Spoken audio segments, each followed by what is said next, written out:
Gue ingat banget, dulu gue punya teman yang dijauhi sama semua orang di kelas gue. Mungkin bisa jadi gue itu adalah teman satu-satunya dia. Singkat cerita, ada kejadian yang gue ingat banget. Saat di kelas itu, gue lagi tidur berusaha pejamin mata karena bel masuk belum bunyi. Murid-murid satu persatu berdatangan. Nah, tibanya teman yang gue bilang ini baru datang, murid-murid kelas gue melihatnya seakan-akan teman gue ini kuman. Gue denger banget teman gue ini dibilang, si jelek datang. Ada juga yang bilang, ada si gendut. Ih, jerawatnya banyak banget.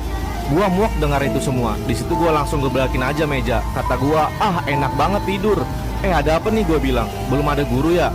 Gua langsung menyapa teman gua ini. Wah, udah datang lu. Sini duduk di sebelah gua. Gua langsung menanyakan dia, lu nggak apa-apa kan? Kata dia, gua nggak apa-apa, udah biasa dihina.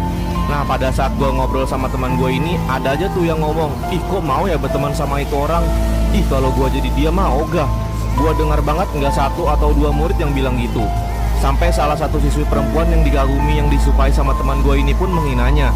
Kalian mau tahu nggak kenapa perempuan yang disukai teman gue ikut menghina juga?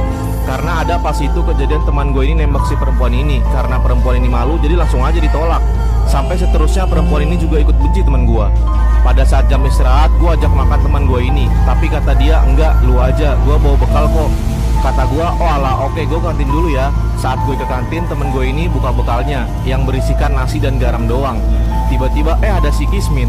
Yah, makan kok cuma pakai nasi sama garam doang. Itu nasi juga kayaknya bisa dihitung dah. Pada saat itu gue nggak bener-bener ke kantin karena gue tahu pasti saat gue keluar teman gue ini bakal dilakukan seperti itu. Gue masuk kelas lagi dan gue bawa teman gue ini ke rooftop. Ayo ikut gue, kita makan ke tempat yang nggak ada setan-setannya. Saat di rooftop, gue mampir dulu ke kantin untuk beli makanan. Dan gue bagiin ke teman gue ini supaya nggak makan pakai garam aja. Di situ gue ngobrol sama dia sampai jam istirahat pun selesai. Saat pulang sekolah, temen gue ini kan pakai sepeda bututnya tuh ke sekolah. Saat gue nemenin dia ke parkiran, lu tahu nggak? Itu sepeda dipretelin, bannya disangkutin ke pohon, stangnya ada di tempat sampah. Gue bilang, wah gila nih orang yang ngelakuin, nggak ada hati apa? Memang setan, gue bilang ini orang. Di situ gue antar teman gue ini ke rumahnya dan gue bilang, entar sepeda lu gue balikin ya. Kata dia terima kasih ya sambil menahan air matanya. 1 bulan, 2 bulan, 3 bulan teman gue lalu itu semua hinaan. Tepat pada bulan keempat, yaitu saat liburan semester, gue ajak teman gue ini buat jogging terus ke tempat treatment wajah gitu. Selama sebulan atau tepatnya selama liburan itu, gue dan teman gue ini ngelakuin itu semua. Liburan semester. Gue ingat banget, dulu gue punya teman yang dijauhi sama semua orang di kelas gue. Mungkin bisa jadi gue itu adalah teman satu-satunya dia. Singkat cerita, ada kejadian yang gue ingat banget. Saat di kelas itu, gue lagi tidur berusaha pejamin mata karena bel masuk belum bunyi.